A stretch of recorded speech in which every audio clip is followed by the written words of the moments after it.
오늘은 본문을 통하여서 이웃을 어떻게 사랑할 것인가에 대한 말씀을 우리에게 전해주고 있습니다. 에베소 성도들이 이 세상의 그 헛된 우상을 쫓아가고 또 옛사람을 버리며 살아갔던 것에 대하여서 어제 말씀에 새 사람을 입어라 이렇게 권면하였습니다. 바울은 구체적으로 이웃을 어떻게 사랑하며 살아야 될지를 오늘 우리에게 가르쳐주고 있습니다. 첫 번째로는 마귀에게 틈을 주지 말아야 된다라고 하는 말씀을 하고 있습니다. 마귀가 틈 못하게 해야 된다라고 했습니다.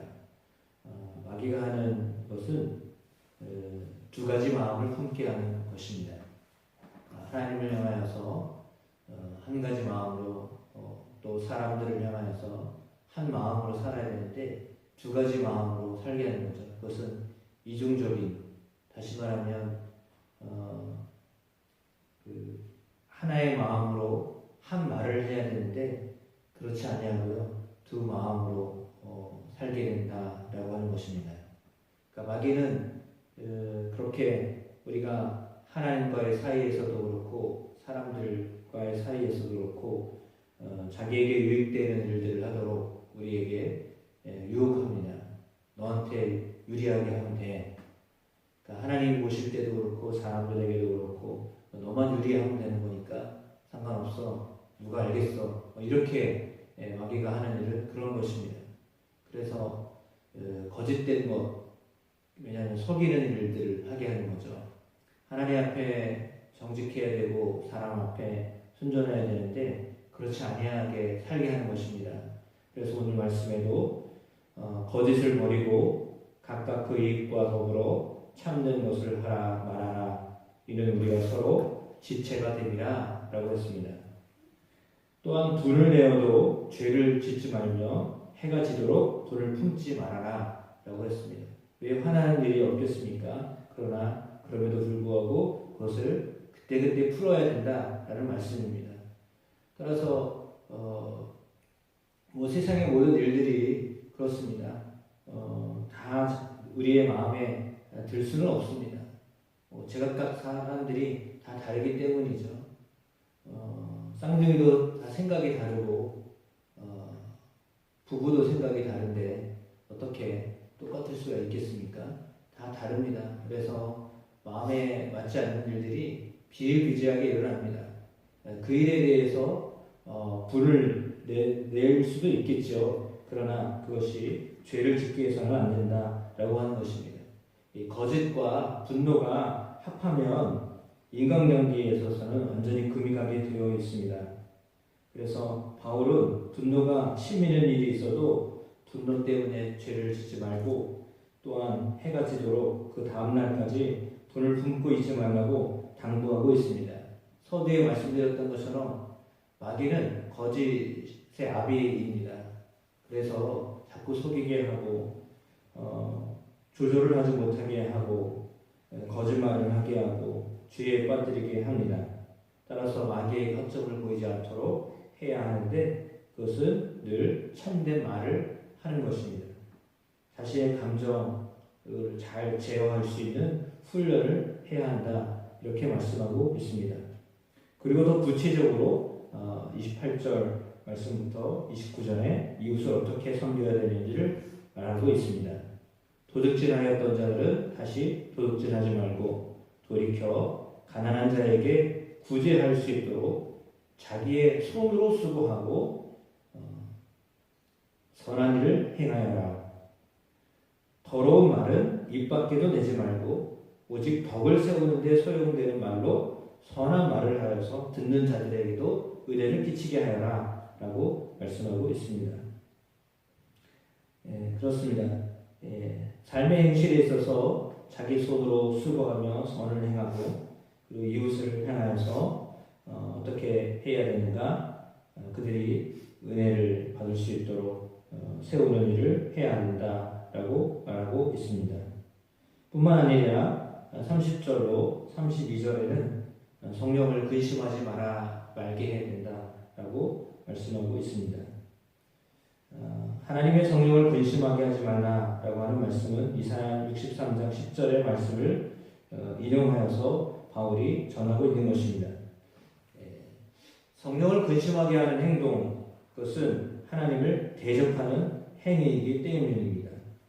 이스라엘 백성들이 광야에 살면서 모세와 하나님을 향하여서 대적하였습니다. 그때 그들이 취했던 것은요, 악독과 노함과 분냄과 떠드는 것과 비방하는 것이었습니다. 교회는 새로운 이스라엘입니다. 따라서 거룩함을 나타내는 사람들이어야 하는데 예수 그리스도의 지체가 되었다라고 하는 것을 이루어야 하겠습니다. 오늘 본문의 말씀처럼 하나님이 그리스도 안에서 너희를 용서하신과 같이 하여라 말씀하고 있습니다. 그러니까 어긋나는 행동을 하는 사람들이 내가 될 수도 있고 다른 사람이 될 수도 있습니다. 그러니까 잘못하는 모습들이 안 보일 수는 없습니다. 그것이 우리가 살고 있는 세상에서 완벽하게 나는 아무 문제가 없어 이렇게 살 수 있는 사람은 없기 때문입니다. 왜냐하면 그것은 자기가 생각하고 있는 것과 다른 사람들이 생각하고 있는 것이 다를 수 있기 때문이거든요. 그러니까 문화의 차이, 배워왔던 그 경험과 문화의 차이에서 나는 잘한 것 같은데 다른 사람이 보기에는 잘하지 못하는 것으로 보일 수도 있거든요. 판단될 수도 있기 때문입니다. 따라서 나는 아무 문제가 없는데 다른 사람들이 볼 때는 문제가 될 수도 있는 것이 있을 수 있어요. 그래서 이 모든 것들을 어떻게 우리가 잘 이렇게 이해하고 함께 넘어가야 되는데 그러지 못할 경우에는 참으로 어려울 수가 있습니다. 따라서 32절의 말씀처럼 서로 친절하게 하고 불쌍히 여기고 서로 용서해야 된다. 구체적으로 우리에게 말씀하고 있습니다. 하나님의 뜻에 어긋나는 행동, 성령이 기뻐하시는 하지 않는 일을 행하지 말아야 된다. 이것을 결코 가볍게 여기지 말아라 라고 말하고 있습니다. 왜냐하면 한 사람 한 사람을 성령이 일치신 사람들이기 때문입니다. 그러니까 하나님의 사람들이기 때문이죠. 교회 공동체 안에 들어온 사람은요, 하나님이 인친 사람들입니다. 그러니까 하나님의 사람이기 때문입니다. 그러니까 다 하나님이 인정한 사람들이고 하나님의 자녀들이기 때문입니다. 하나님 백성이기 때문이죠. 그래서 그 속에 성령이 역사하고 계시기 때문입니다. 따라서 사람을 실족하게 한다라고 하는 것은 말씀처럼 성령을 아프게 하는 일을 하고 있는 거나 마찬가지입니다. 따라서 우리 오늘 말씀을 기억하면서 그리스도 안에서 우리를 용서하신 것처럼 우리가 또한 우리의 성도들을 또한 이웃을 이렇게 사랑하며 섬기는 귀한 삶이 우리의 삶이 되기를 주의 이름으로 축복하는데요. 그것은 어쩌면 우리의 의지가 중요하기도 하겠지만 그 의지보다도 정말 그 안에서 그리스도와 성령이 역사하시도록 맡기는 삶을 사는 것이 가장 중요합니다. 그러니까 내 속에서 내가 뭔가를 하겠다라고 하는 것보다는 이 일이 하나님이 하시는 것처럼 하시도록 그때도 주님을 의지하는 우리가 어떤 일을 하든지 어떤 말을 하든지 주님을 의지하는 그런 마음으로 살아가면 반드시 주께서 그 모든 일들을 이루게 하여 주심을 믿습니다. 따라서 예수께서 우리 안에서 행하시도록 항상 맡기시는 은혜가 있게 되기를 축복합니다. 그래서 말에도 우리의 삶에도 예수님이 행하시도록 늘 그 순간마다 맡기시는 역사가 일어나게 되기를 축복합니다. 오늘도 우리가 기도할 때 우리의 언어가 하나님으로부터 회복되는 귀한 날이 되기를 축원합니다. 그리고 우리의 손과 발이 주님이 일하시는 통로가 되기를 축복합니다. 우리 안에 하나님이 행하고 계시다라고 하는 것을 사람들도 우리 본인도 깨닫고 그렇게 살아가는 은혜가 있게 되기를 주님의 이름으로 축원합니다. 기도하겠습니다.